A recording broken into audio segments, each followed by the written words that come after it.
The member for Hughes.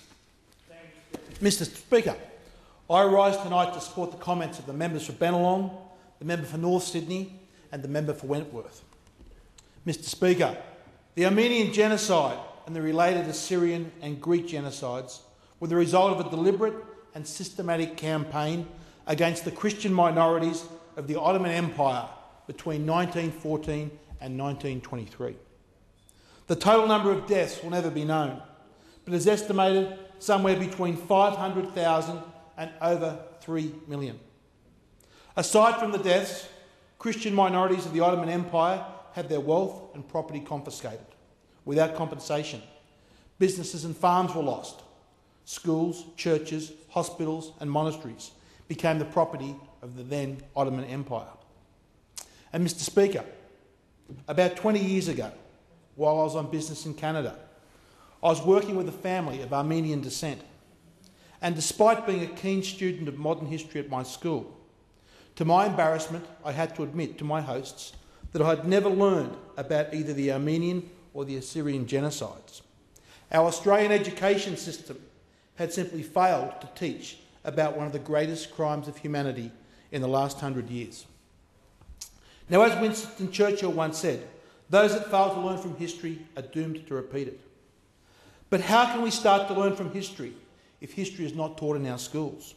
And how can we prevent it from happening or making the same mistakes again if the facts of history are not even recognised? Now, the facts of the Armenian and Assyrian genocides are thoroughly documented.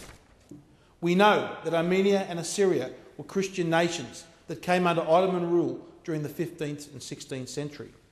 And we know that in the dying days of the Ottoman Empire, Armenians and Assyrians and other Christian minorities were in essence treated as second-class citizens. And against that background, we know that on the 24th of April 1915, a date that coincided with the Allied troops landing at Gallipoli, Ottoman authorities arrested some 250 Armenian intellectuals and community leaders in Constantinople. And we know that on the 29th of May 1915, Ottoman authorities passed the temporary law of deportation, known as the Tijere law, giving the Ottoman government and the military authorisation to deport anyone that it sensed as a threat to the nation.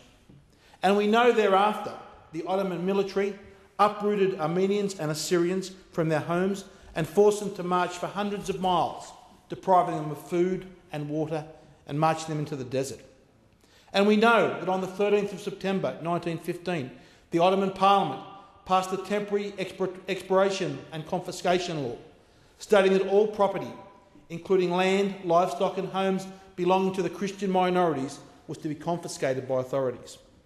And we know there are countless historical documents and thousands of pages of evidence documenting the atrocities which attest to witnesses' horror at the killings and mass starvation of Armenians and Assyrians.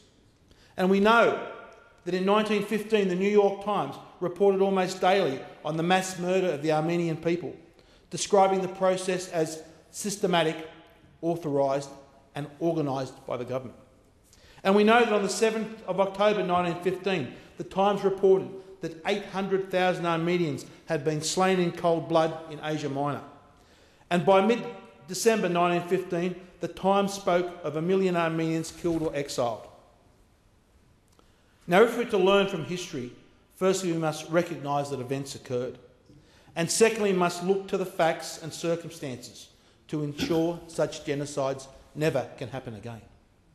And what we must learn from the Armenian and Assyrian genocides is an ideology that promotes one race as being superior to another, or an ideology that promotes one religious faith as being inferior to another, is an evil that must be opposed.